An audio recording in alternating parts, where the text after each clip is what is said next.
Hello दोस्तों, इस video में हम आपको बताएंगे बीए पंचम सेमेस्टर मनोविज्ञान के पेपर 2 के बारे में। तो मनोविज्ञान का पेपर 2 है पॉजिटिव साइकोलॉजी, और हमारा जो मनोविज्ञान का प्रथम प्रश्न पत्र था उसका नाम था लाइफ स्पेम ह्यूमंस डेवलपमेंट। तो इस वीडियो में बात करेंगे हम पॉजिटिव साइकोलॉजी के महत्वपूर्ण इंपॉर्टेंट क्वेश्चन आपके आने वाले एग्ज़ाम के लिए। तो जिन कॉलेजों का एग्ज़ाम स्टार्ट हो गया है वो इस वीडियो को ज़रूर से ज़रूर देखें, क्योंकि यह वीडियो हम इस वीडियो के माध्यम से हम आपको महत्वपूर्ण इंपॉर्टेंट क्वेश्चन ही बताएंगे। यानी जिस क्वेश्चन पर हमने 2-3 बार ऐसे टिक कर दिया, समझिए वो क्वेश्चन क्या है, इंपॉर्टेंट है वो क्वेश्चन क्या है, ये आपके एग्ज़ाम में आ सकते हैं। तो यदि आपने जिस कॉलेजों का अभी तक पेपर फर्स्ट का एग्ज़ाम नहीं हुआ है साइकोलॉजी का, वो उस वीडियो को ज़रूर से ज़रूर देखें। साथ ही में हमने आपको एक पेपर प्रोवाइड कराया है जो कि आज के पेपर यानी 27/1/2024 का पेपर था। तो उस पेपर को ज़रूर से ज़रूर देखें, क्योंकि उस पेपर से आपको पता चलेगा कि मनोविज्ञान में जो क्वेश्चन हैं वो किस तरह से आते हैं। तो चलिए क्वेश्चन को शुरू करते हैं। तो पहला क्वेश्चन हमारा होगा लघु उत्तरी क्वेश्चन, यानी कि 4-5 वीडियो लगभग हम लघु उत्तरी क्वेश्चन में बात करेंगे। आपका जो लघु उत्तरी क्वेश्चन होगा हम बता देंगे कि वो 50 नंबर का, यानी कि 50 शब्दों में आपको लिखना रहेगा, और 2 नंबर का होगा। 5 क्वेश्चन दिया रहता है। तो कैसे, यानी पहला क्वेश्चन इसमें से क्या लिखेंगे। पहला क्वेश्चन इसमें दिया गया है सकारात्मक मनोविज्ञान क्या है। आपको यह क्वेश्चन क्या है, इम्पोर्टेंट है, यह क्वेश्चन बहुत ही इम्पोर्टेंट है। तो सकारात्मक मनोविज्ञान क्या है, एक बार इसको आप देख लीजिए। यानी सकारात्मक मनोविज्ञान क्या है, किसे कहते हैं, आपको इतने लाइन में 1 line 2 line 3 line 4 line 5 line, ये 5 लाइन का है। आपके जो कॉपी हैं उसमें 3-4 लाइन में आ जाएगा। तो सकारात्मक मनोविज्ञान क्या है, तो पहला दिया है सकारात्मक मनोविज्ञान जो है वह जीवन को जीने योग्य बनाती है। सकारात्मक मनोविज्ञान जो है वह जीवन को जीने योग्य बनाने वाली दशाओं का अध्ययन करती है। ठीक है। अब हमारे मनोविज्ञान है बाम गार्डेनर एवं क्रोथर ने सकारात्मक मनोविज्ञान को उन व्यक्तिगत गुणों, जीवन विकल्पों, जीवन परिस्थितियों और सामाजिक सांस्कृतिक दशाओं का वैज्ञानिक अध्ययन बताया है जो प्रसन्नता, शारीरिक मानसिक स्वास्थ्य, सार्थकता और सद्गुणों के मानक पर परिभाषित करता है, अच्छे जीवन का स्वधंत करता है। तो आप अपने शब्दों में भी सकारात्मक मनोविज्ञान की परिभाषा लिख सकते हैं। बस इतना आप जान लीजिए कि यहाँ से लेकर आपको यहाँ तक, यहाँ पर जो दिया है सकारात्मक मनोविज्ञान जीवन को जीने योग्य बनाने वाली दशाओं का अध्ययन करती है। आप इसके अंदर एक लाइन लिखेंगे। अब उसके बाद जो भी आपको लगे कि इसमें ये चीज़ें हम ऐड कर सकते हैं, आप ऐड कर सकते हैं। तो आप इस तरह से सकारात्मक मनोविज्ञान की परिभाषा दे सकते हैं। ठीक है। तो सकारात्मक मनोविज्ञान जीवन को जीने योग्य बनाने वाली दशाओं का अध्ययन करती है। बस आपको इतना ध्यान रखना है। ये क्वेश्चन बहुत ही इंपॉर्टेंट है, इसे टिक करिएगा जरूर। यह क्वेश्चन बहुत ही इंपॉर्टेंट है, सकारात्मक मनोविज्ञान किसे कहते हैं। और यहाँ पर दिया गया है जो छोटे छोटे क्वेश्चन हैं हम उनको आपको बताते चलेंगे। हाँ, दूसरा क्वेश्चन है सकारात्मक मनोविज्ञान की मुख्य स्थापना या मान्यता क्या है। या तो यानी कि सकारात्मक मनोविज्ञान यानी पॉजिटिव साइकोलॉजी की मुख्य स्थापना की मान्यता क्या है। तो यहाँ पर दिया गया है, इसको भी आप सकारात्मक मनोविज्ञान में लिख सकते हैं। तो सकारात्मक यानी पॉजिटिव साइकोलॉजी की मुख्य मान्यता है कि यह मनोविज्ञान के क्षेत्र में व्याप्त असंतुलन को दूर करने का एक सफल प्रयत्न है।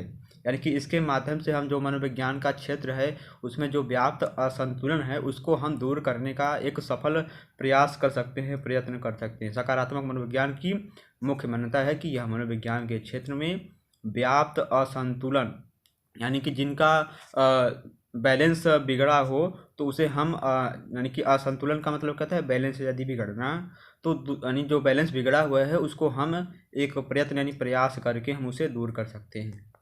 यहाँ पर दिया है सकारात्मक मनोविज्ञान की मुख्य मान्यता है कि यह मनोविज्ञान के क्षेत्र में व्याप्त असंतुलन को दूर करने का एक सफल प्रयत्न है, यानी प्रयास करना चाहिए। तो दूसरा क्वेश्चन है, ये क्वेश्चन भी इम्पोर्टेंट है, यहाँ पर दिया गया है,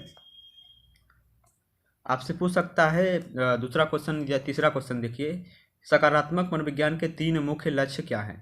तो सकारात्मक विज्ञान के 3 मुख्य लक्ष्य क्या क्या हैं, आपको 3 लाइन में देना है और 2 नंबर अपने हाथ में ऐसे कब्जा कर लेना है, ठीक है। तो यहाँ पर दिया है सकारात्मक मनोविज्ञान के 3 मुख्य लक्ष्य कौन है, सकारात्मक अनुभव, सकारात्मक व्यक्तिगत और दिया है पहला है सकारात्मक अनुभव, दूसरा है सकारात्मक व्यक्तिगत और तीसरा व्यक्तिगत लक्षण है, और तीसरा क्या है यहाँ सकारात्मक संस्थाएं। संस्थाएं का मतलब क्या है, जहाँ पर जो स्कूल होती हैं, संस्था होती हैं, उसे हम संस्थाएं कहते हैं। स्कूल मान लीजिए एक संस्था है, जहाँ पढ़ते हैं वो क्या हो, संस्था है। यहाँ पर दिया है, इसको ध्यान में रखिएगा। सकारात्मक मनोविज्ञान के 3 मुख्य लक्ष्य कौन कौन से हैं, सकारात्मक अनुभव, सकारात्मक लक्षण क्या है, सकारात्मक व्यक्तिगत लक्षण, और सकारात्मक क्या है, संस्थाएं हैं। सकारात्मक अनुभव क्या दिया है, सकारात्मक अनुभव, सकारात्मक व्यक्तिगत लक्षण, सकारात्मक संस्थाएं, इसको ध्यान में रखिएगा। यह सकारात्मक मनोविज्ञान के मुख्य 3 लक्षण हैं। नेक्स्ट क्या दिया गया है, सकारात्मक मनोविज्ञान के 5 प्रमुख सिद्धांत कौन कौन से हैं। अब लक्षण आ गया, अब आपसे पूछ सकता है सकारात्मक मनोविज्ञान के 3 लक्षण तथा 5 प्रमुख सिद्धांतों का उल्लेख करिए। तो कैसे करेंगे, तो पहले आप लिखेंगे सकारात्मक मनोविज्ञान के 3 लक्षण कौन कौन से हैं, सकारात्मक अनुभव, सकारात्मक व्यक्तिगत लक्षण और सकारात्मक संस्थाएं, ये लक्षण हो गए। अब आप उसे यानी कि उसके सिद्धांत कैसे कैसे लिखेंगे, यहाँ पर दिया है सकारात्मक मनोविज्ञान के 5 प्रमुख सिद्धांत हैं, सकारात्मक भावनाएं, और दिया है जुड़ाव, अर्थ, रिश्ते और उपलब्धि। दिया है सकारात्मक यानी भावनाएं, जुड़ाव, अर्थ और उपलब्धि, इतना लिख देंगे। इन्हें सामान्य प्रमा के रूप में जाना जाता है। सकारात्मक मनोविज्ञान के प्रमुख 5 सिद्धांत हैं, कौन कौन से हैं, सकारात्मक भावनाएं, जुड़ाव यानी कि लोगों का जुड़ना, लोगों के प्रति आकर्षित होना, और अर्थ होता है, और रिश्ते और उपलब्धि यानी क्या क्या हमने उपलब्धि प्राप्त की। इन्हें हम परमा के रूप में भी जानते हैं, इस तरह से लिख सकते हैं। और यहाँ पर दिया गया है, हाँ अब यह भी बहुत ही इम्पोर्टेंट क्वेश्चन है। यहाँ पर उद्देश्य दे दिया गया है, यानी कि यह इम्पोर्टेंट है। तो आप लिख सकते हैं सकारात्मक मनोविज्ञान का क्या उद्देश्य होता है, यानी किस उद्देश्य से हम सकारात्मक मनोविज्ञान को पढ़ते हैं। तो सकारात्मक मनोविज्ञान का क्या उद्देश्य है, तो हमारे एक वैज्ञानिक हैं मार्टिन सेलिगमैन, जो मनोवैज्ञानिक हैं मार्टिन सेलिगमैन ने कहा है कि मार्टिन सेलिगमैन एवं मिहाय सिकटमी हाई ने सकारात्मक मनोविज्ञान का उद्देश्य व्यक्तियों, समुदायों यानी कि जो समूह होता है, समुदायों एवं समाजों का वर्धमान होना संभव बनाने वाले कारकों का वर्णन एवं निर्माण करना बताया है। इस तरह से लिख सकते हैं। और यहाँ नेक्स्ट क्वेश्चन दिया गया हमारा, सकारात्मक मनोविज्ञान के पूर्वीय दृष्टिकोण क्या है। सकारात्मक मनोविज्ञान के पूर्वीय दृष्टिकोण क्या हैं। पूर्वी संस्कृतियों में यहाँ पर प्रसन्नता यानी खुशी, पूर्वी संस्कृतियों में प्रसन्नता, खुशी को मन का आंतरिक शक्ति के रूप में परिभाषित किया गया। शांति से रहना, अपना कर्तव्य निभाना, दूसरों को खुश रखना एवं स्वयं, परिवार और दूसरों के साथ जीवन का आनंद लेना आदि सकारात्मक मनोविज्ञान के पूर्वी दृष्टिकोण हैं। आप इसे भी अपने सकारात्मक मनोविज्ञान की परिभाषा में मतलब अटेम्प्ट कर सकते हैं, उसे उसमें जोड़ सकते हैं। अब यहाँ से भी ले सकते हैं आप, यानी यहाँ से शांति से रहना, अपना कर्तव्य करना, दूसरों को खुश करना, स्वयं, परिवार और दूसरों के साथ जीवन का आनंद लेना आदि सकारात्मक मनोविज्ञान के पूर्वी दृष्टिकोण हैं, आदि सकारात्मक मनोविज्ञान के अंतर्गत आते हैं। चलिए आगे बढ़ते हैं हम। नेक्स्ट क्या दिया गया है, सकारात्मक मनोविज्ञान के पश्चिमी दृष्टिकोण से आप क्या समझते हैं। सकारात्मक मनोविज्ञान के पश्चिमी दृष्टिकोण से आप क्या समझते हैं। यहाँ पर दिया गया उत्तर, पश्चिमी मनोविज्ञान वस्तु केंद्रित है। क्या है, सकारात्मक मनोविज्ञान की पश्चिमी वस्तु मनोविज्ञान की केंद्रित है। यहाँ पर दिया है पश्चिमी मनोविज्ञान वस्तु केंद्रित है, इससे यानी कि इसमें अनुभूति जागरूकता के केंद्र में और ज्ञान अस्तित्व बन जाता है, इसमें सीधी व्यक्तिगत भागीदारी है। नेक्स्ट क्वेश्चन है, पूर्वीय दृष्टिकोण और पश्चिमी दृष्टिकोण में मुख्य अंतर क्या है। पूर्वीय दृष्टिकोण और पश्चिमी दृष्टिकोण में मुख्य अंतर क्या है। यहाँ पर दिया है पश्चिमी संस्कृतियाँ इष्टतम कार्यप्रणाली पर जोर देती हैं। जो हमारी पश्चिमी संस्कृतियां हैं वह इष्टतम कार्यप्रणाली पर जोर देती हैं, क्योंकि यह अंत मनोवैज्ञानिक, आगे क्वेश्चन, क्योंकि यह अंत मनोवैज्ञानिक है। ठीक है, नेक्स्ट क्वेश्चन दिया गया हमारा, नेक्स्ट क्वेश्चन आगे दिया है, इसके आगे का शायद क्वेश्चन यहाँ पर हमारा नेक्स्ट क्वेश्चन है प्रतिस्कंदन क्या है। हमारा नेक्स्ट क्वेश्चन दिया है प्रतिस्कंदन क्या है।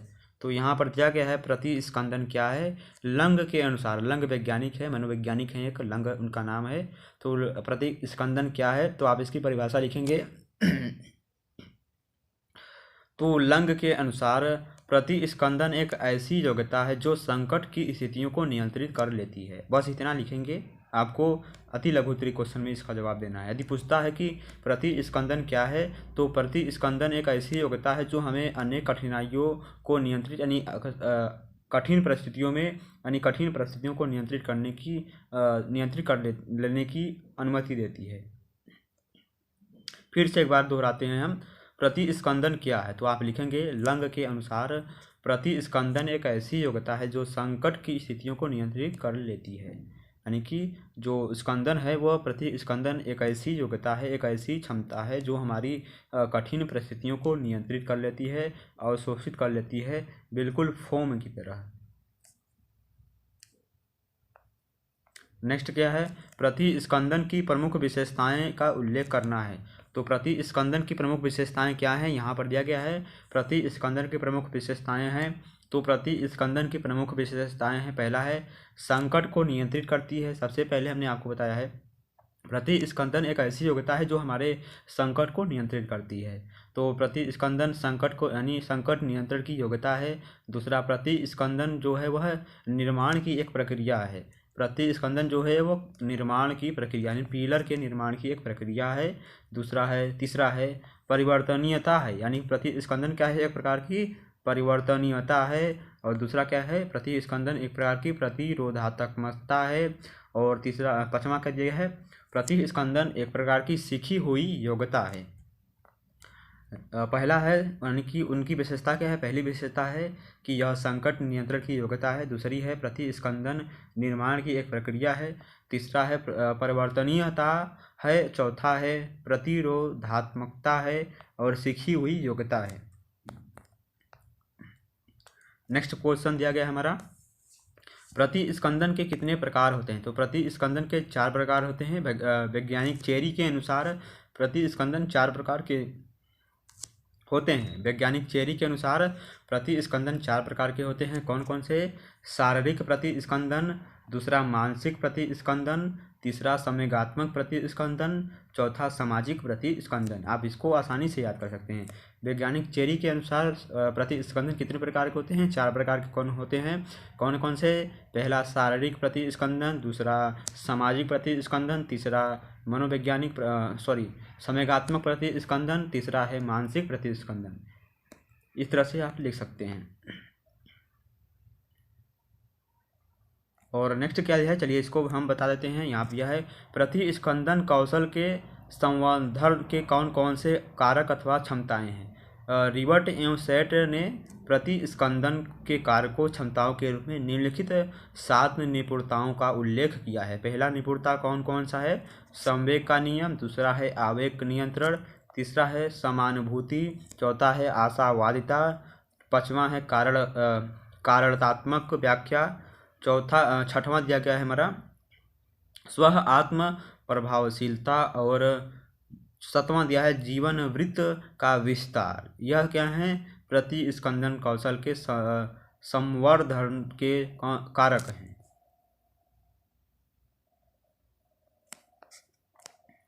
नेक्स्ट क्वेश्चन है, प्रतिस्कंदन मापन के तत्व कौन बताएं। तो प्रतिस्कंदन मापन के तत्व कौन कौन से हैं, तो यहाँ पर दिया गया है MCEER द्वारा प्रतिस्कंदन निर्धारण के मापन में 4 तत्वों को प्रमुखता दी है। कौन कौन से हैं, जो कि वह निम्न प्रकार से हैं, नीचे दिया गया है। पहला है तकनीकी योग्यता, दूसरा है संगठनात्मक, पहला तकनीकी योग्यता, दूसरा है संगठनात्मक योग्यता, और तीसरा है सामाजिक योग्यता, चौथा है आर्थिक योग्यता। यह है प्रतिस्पंदन मापन के तत्व। पहला है तकनीकी योग्यता, दूसरा है संगठनात्मक योग्यता, और तीसरा है सामाजिक योग्यता, चौथा है आर्थिक योग्यता। अब हम बात करते हैं इकाई चौथा का महत्वपूर्ण इंपॉर्टेंट क्वेश्चन, जो कि बहुत इंपॉर्टेंट क्वेश्चन यहाँ पर दिया गया है। पूछ रहा है कृतज्ञता का क्या अर्थ है। इकाई चौथा यहाँ पर पूछा है कृतज्ञता से आप क्या समझते हैं, या कृतज्ञता का क्या अर्थ होता है, कृतज्ञता का अर्थ समझाएं। यहाँ पर दिया है कृतज्ञता मतलब जानने की इच्छा एक प्रकार से, ठीक है, यहाँ पर दिया गया है। तो कृतज्ञता का अर्थ है अपने प्रति की हुई श्रेष्ठ और उत्कृष्ट सहायता के लिए श्रद्धावान होकर दूसरे व्यक्ति के समक्ष सम्मान को प्रदर्शित करना। यह क्या है, कृतज्ञता का अर्थ होता है। फिर से एक बार दोहराते हैं हम। कृतज्ञता का अर्थ है अपने प्रति की हुई श्रेष्ठ यानी अच्छा कार्य और उत्कृष्ट सहायता के लिए श्रद्धावान होकर दूसरे व्यक्ति के समक्ष सम्मान को अपने प्रदर्शित करना। दूसरे शब्दों में हम कह सकते हैं कृतज्ञता दी हुई सहायता के प्रति आभार प्रकट करने का श्रद्धा के अर्पण भाव का भाव है। यानी कृतज्ञता दी हुई सहायता, यानी कृतज्ञता के द्वारा जो हम दूसरों को सहायता देते हैं उनके प्रति जो आभार प्रकट करने का श्रद्धा के अर्पण भाव है जो दिया है, हम उसके ऋणी हैं, इसकी अभिव्यक्ति ही कृतज्ञता है। दूसरे शब्दों में यहाँ बताया है कृतज्ञता दी हुई सहायता के प्रति आभार प्रकट करने का श्रद्धा के अर्पण का भाव है जो दिया है, हम उसके ऋणी हैं यानी कर्जदार हैं, इसकी अभिव्यक्ति ही कृतज्ञता है। इस तरह से आप परिभाषा इसकी लिख सकते हैं। यह क्वेश्चन बहुत इंपॉर्टेंट है, यह क्वेश्चन आपके एग्जाम में आएगा, जरूर आएगा। नेक्स्ट क्वेश्चन है कृतज्ञता के महत्व को हमें बताना है। तो कैसे बताएंगे, यहाँ पर दिया है कृतज्ञता जीवन की एक महत्वपूर्ण विशेषता है। क्या है, कृतज्ञता जीवन की एक महत्वपूर्ण विशेषता है। यह सामाजिक सद्भाव स्थापित करता है। क्या है, कृतज्ञता जीवन की एक महत्वपूर्ण विशेषता है। यह सामाजिक सद्भाव को स्थापित करता है और एक वातावरण बनाता है। यह सामाजिक सद्भाव को स्थापित करता है और एक वातावरण को बनाता है जहां हर कोई एक दूसरे को बढ़ावा दे और मदद प्रदान करे। जहां हर कोई एक दूसरे को बढ़ावा देता है और मदद प्रदान करता है। यह हमारे व्यक्तिगत जीवन की गुणवत्ता में भी सुधार करता है और परिवार तथा मित्रों के साथ हमारे संबंधों को भी एकदम मजबूत तरह का बनाता है। ठीक है, इस तरह से आप कृतज्ञता की महत्व को बता सकते हैं। इसमें दिया गया है, यह लाइन बहुत अच्छी है। यहाँ पर दिया है यह हमारे जीवन की गुणवत्ता में भी सुधार करता है और परिवार तथा मित्रों के साथ हमारे संबंधों को मजबूत बनाता है। यह लाइन बहुत ही अच्छा है, यहाँ पर दिया गया है। नेक्स्ट क्वेश्चन है कृतज्ञता का मापन हम कैसे कर सकते हैं। कृतज्ञता का मापन हम कैसे कर सकते हैं, यहाँ पर दिया है सामान्यतः कृतज्ञता का सबसे अधिक प्रयोग किए जाने वाले उपाय कृतज्ञता प्रश्नावली GQ6 एवं कृतज्ञता आक्रोश एवं प्रशंसा स्केल है। GQ6 एक 6 आइटम पैमाना है जो स्वाभाविक कृतज्ञता को मापता है। यहाँ पर नेक्स्ट क्वेश्चन चलिए बात करते हैं हम। क्वेश्चन आपको अच्छे लग रहे हैं, जो हम क्वेश्चन बता रहे हैं ये क्वेश्चन बहुत इंपॉर्टेंट है। पहला तो क्वेश्चन ये भी इंपॉर्टेंट है, कृतज्ञता का अर्थ क्या है, कृतज्ञता के महत्व को बताना है, यहाँ पर दिया गया है। ठीक है, चलिए आगे बढ़ते हैं। हमारा अगला क्वेश्चन दिया गया है क्षमा क्या है। क्षमा क्या है, समाज से आप क्या समझते हैं। क्षमा यानी माफ़ी मांगना। ठीक है, क्षमा क्या है, क्षमा का अर्थ यहाँ पर दिया गया है।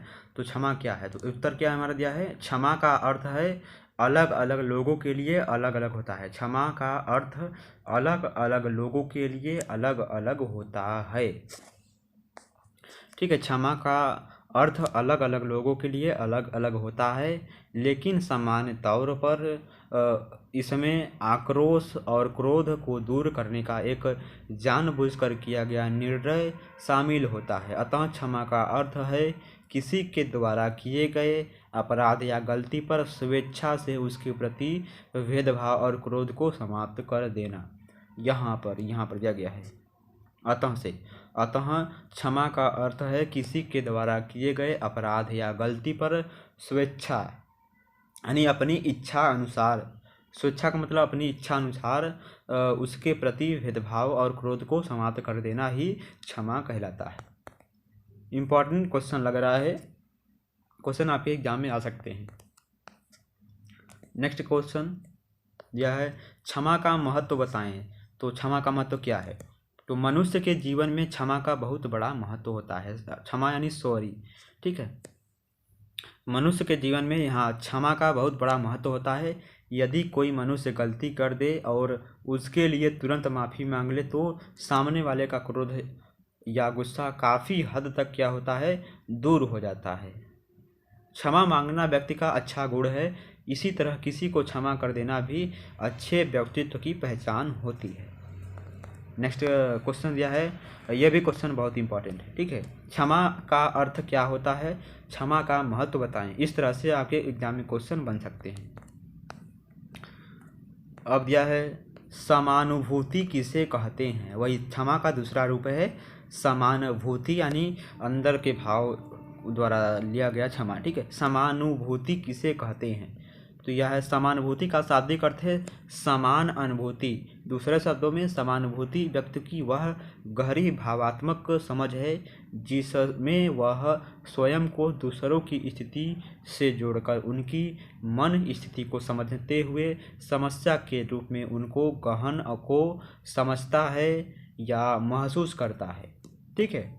यानी आप कोई बात किसी दूसरे से कर रहे हैं, अपनी समस्या को बता रहे हैं, पूरी बड़ी सहानुभूति से अपनी समस्या को बता रहे हैं उसे, तो वह क्या करेगा, समझने वाला होगा, समझदार होगा, तो बड़ी समानुभूति से, समानुभूति की भावना से समझेगा आपको। इस तरह से आप समानुभूति की परिभाषा लिख सकते हैं। यहाँ पर दिया गया है 2 लाइन का क्वेश्चन है, यहाँ पर 1 लाइन का है। दिया है समानुभूति कितने प्रकार की होती है। तो आप सीधे शब्दों में कहेंगे समानुभूति 2 प्रकार की होती है। कौन कौन से? संज्ञानात्मक समानुभूति और दूसरा है भावनात्मक समानुभूति, ठीक है। 2 तरह के समानुभूति होते हैं, संज्ञानात्मक समानुभूति और भावात्मक समानुभूति, 2 तरह के होते हैं, इसको ध्यान में रखिए। अब नेक्स्ट क्वेश्चन है करुणा से आप क्या समझते हैं। करुणा से आप क्या समझते हैं? करुणा का आशय कमजोर व्यक्ति या प्राणियों के प्रति उत्पन्न होने वाली उस भावना से है। करुणा का आशय कमजोर व्यक्तियों या प्राणियों के उत्पन्न होने वाली उस भावना से है जो उनकी कमजोरी को समझने तथा उनके प्रति या उसके प्रति सहानुभूति चिंता रखने से उत्पन्न होती है। यह भावना व्यक्ति को दुखी व्यक्ति की सहायता करने हेतु प्रेरित करती है। यानी जो करुणा का भाव होता है यह दूसरों के प्रति हेल्प करने में या दूसरों की सहायता करने में या दूसरे व्यक्ति की जो दुखी होती है, जो दूसरे व्यक्ति दुखी होते हैं उनको हेल्प करने या उनके प्रति सहायता करने में प्रेरित करती है करुणा की भावना।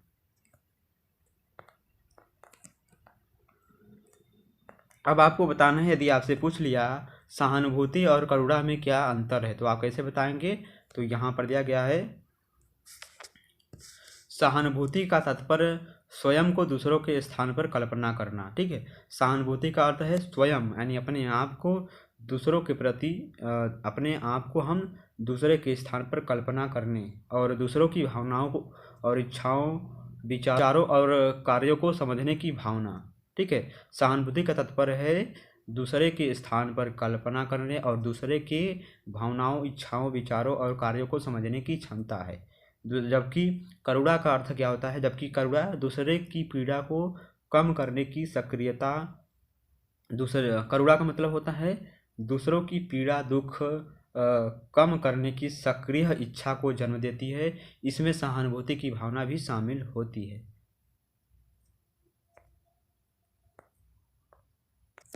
हमारा नेक्स्ट क्वेश्चन है इकाई चौथा का अगला लास्ट क्वेश्चन दिया गया है इसमें कि पूछ रहा है करुणा के गुणों का उल्लेख करना है। तो करुणा के कौन कौन से गुण हैं। करुणा का अर्थ होता है कि यानी कि दूसरों के दुख पीड़ा को समझ के उनकी सहायता करना, सहानुभूति से यानी कि बड़ी सहनशीलता से। करुणा के गुण हैं अभिप्रेरण, क्या दिया है, करुणा के गुण हैं अभिप्रेरणा, ध्यान की संवेदनशीलता, सहानुभूति, दुख की सहनशीलता और परानुभूति, मूल्यांकन निरपेक्ष। यह क्या है, करुणा के क्या है, उल्लेख हैं, गुणों का उल्लेख होता है। अब इकाई क्या दिया गया है, हाँ इकाई 5 में दिया गया है। इकाई 5 का पहला क्वेश्चन दिया गया है यहाँ पर, आत्मभिज्ञता का तात्पर्य क्या है।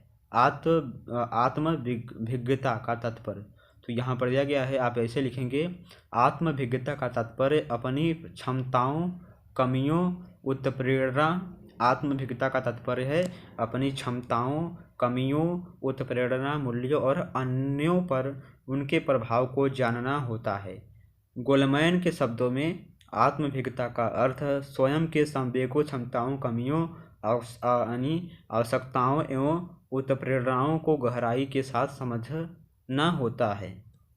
उसे हम आत्मभिज्ञता कहते हैं, यानी कि स्वयं के संवेगों, स्वयं की कमियों, स्वयं की क्षमताओं एवं आवश्यकताओं और उत्प्रेरणाओं को गहराई के साथ समझना ही आत्मभिज्ञता है। आत्म का मतलब क्या होता है, अपने अंदर की बात। ठीक है, चलिए आगे बढ़ते हैं हम।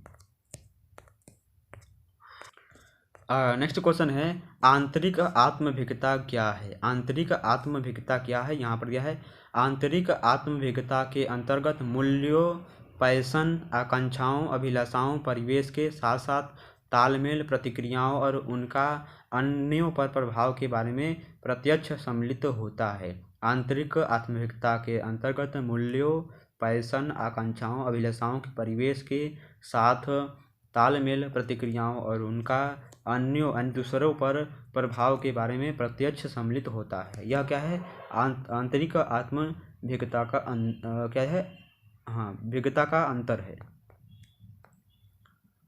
आंतरिक आत्मभिज्ञता क्या है, यहाँ पर दिया गया है। अब हम बात करते हैं बाह्य आत्मभिज्ञता, यानी बाहरी जो आत्मभिज्ञता है। तो बाह्य आत्मभिज्ञता का अर्थ है, यह है कि अन्य लोगों द्वारा हमारे मूल्यों, पैशन, आकांक्षाओं आदि का किस रूप में प्रत्यक्षण किया जा रहा है और दूसरों व्यक्तियों के बारे में प्रत्यक्षण हमें किस रूप में ज्ञात है। बाहरी आत्मभिज्ञता का मतलब यह होता है कि हमारे प्रति जो बाहर के लोग हैं, यानी कि हमारे सामने वाला हमारे बारे में क्या सोचता है, यही कहा गया है इसमें। सीधी बात तो यही है। अब चलिए आगे बढ़ते हैं। यह क्वेश्चन तो उतना इम्पोर्टेंट नहीं लग रहा है। आत्मचेतना और आत्मभिज्ञता में क्या अंतर है, यहाँ पर दिया गया है, इसे आप पढ़ लीजिएगा। चलिए आगे बढ़ते हैं हम। आगे कुछ छोटा सा क्वेश्चन दिया है, वे कौन से तरीके हैं जिनमें हम आदर्श स्व और वास्तविक स्व के बीच सामंजस्य प्राप्त कर सकते हैं। तो निम्नलिखित कुछ तरीके हैं जिसे हम आदर्श स्व और वास्तविक स्व के बीच सामंजस्य को प्राप्त कर सकते हैं या स्थापित कर सकते हैं। तो पहला है स्वयं की क्षमता को पहचानना, दूसरा है अपनी पूरी क्षमता हासिल करने के लिए कदम उठाना, तीसरा है अपनी योग्यता पर भरोसा करना, यानी अपने यहाँ पर भरोसा करना कि हम ये चीज़ कर लेंगे, तीसरा है सकारात्मक और तर्क संगत होना, यानी सकारात्मक चीज़ यानी पॉजिटिव चीज़ों को सोचना और तर्क संगत यानी आपका दिमाग भी तेज होना चाहिए। तो यानी कि हम इन 4 तरीकों से हम आदर्श स्व और वास्तविक स्व के बीच सामंजस्य को प्राप्त कर सकते हैं। तो कौन कौन से हैं, पहला है स्वयं की क्षमता को यानी अपने क्षमता को पहचानना कि हम क्या कर सकते हैं, दूसरा है अपनी पूरी क्षमता हासिल करने के लिए कदम को उठाना यानी कठिन से कठिन कदम को उठाना, तीसरा है अपनी योग्यता पर भरोसा करना यानी कि आप जो हैं अपने आप पर भरोसा करिए। नेक्स्ट दिया है सकारात्मक और तर्क संगत होना, यानी सकारात्मक यानी पॉजिटिव यानी अच्छी चीज़ें करना, अच्छी चीज़ें सोचना, अच्छे लोगों के साथ रहना और दिमाग तर्क संगत होना। नेक्स्ट क्वेश्चन दिया गया है इकाई 5 का दिया गया है क्वेश्चन कि सामाजिक क्षमता क्या है। सामाजिक सामाजिक सक्षमता क्या है, तो यह भी क्वेश्चन इम्पॉर्टेंट है। तो यहाँ पर दिया है सामाजिक सक्षमता सामाजिक क्षमता वह आधार है जिस पर दूसरों के साथ भविष्य में बातचीत की अपेक्षाएं निर्मित होती हैं और किसी व्यक्ति के स्वयं के व्यवहार की धारणाएं विकसित होती हैं।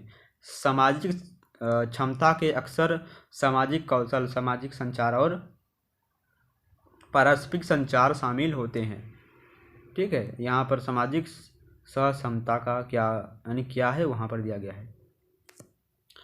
नेक्स्ट क्वेश्चन जो कि बहुत इंपॉर्टेंट है, सामाजिक अवलंबन को परिभाषित कीजिए। तो आप किस तरह से परिभाषित कर सकते हैं सामाजिक अवलंबन को? तो यहाँ पर दिया है, सिडनी काब ने सामाजिक अवलंबन को ऐसी सूचना के रूप में परिभाषित किया है जिससे यह व्यक्ति को यह विश्वास प्राप्त होता है कि वह भी समाज का महत्वपूर्ण अंग है, उसे प्रेम स्नेह प्राप्त है और लोगों को उस व्यक्ति की परवाह है। ठीक है, तो आई होप यह महत्वपूर्ण इंपॉर्टेंट क्वेश्चन आपको समझ में आए होंगे। अब हम नेक्स्ट वीडियो में मिलते हैं आगे के क्वेश्चन के साथ। तब तक के लिए इस वीडियो को जरूर से जरूर देखिए। यह वीडियो एक बार हम फिर बता रहे हैं, यह वीडियो आपके बीए पंचम सेमेस्टर यानी बीए थर्ड ईयर पंचम सेमेस्टर मनोविज्ञान द्वितीय प्रश्न पत्र पॉजिटिव साइकोलॉजी यानी नकारात्मक मनोविज्ञान के पेपर के लिए है। तो धन्यवाद, नेक्स्ट वीडियो मिलते हैं। वीडियो पूरा देखिएगा और वीडियो कैसा लगा बताइएगा ज़रूर। यदि इस वीडियो का आप PDF चाहते हैं तो हमारे टेलीग्राम चैनल से जुड़िए। टेलीग्राम चैनल का लिंक आपको हमारे वीडियो के सभी वीडियो के डिस्क्रिप्शन बॉक्स में मिल जाएगा।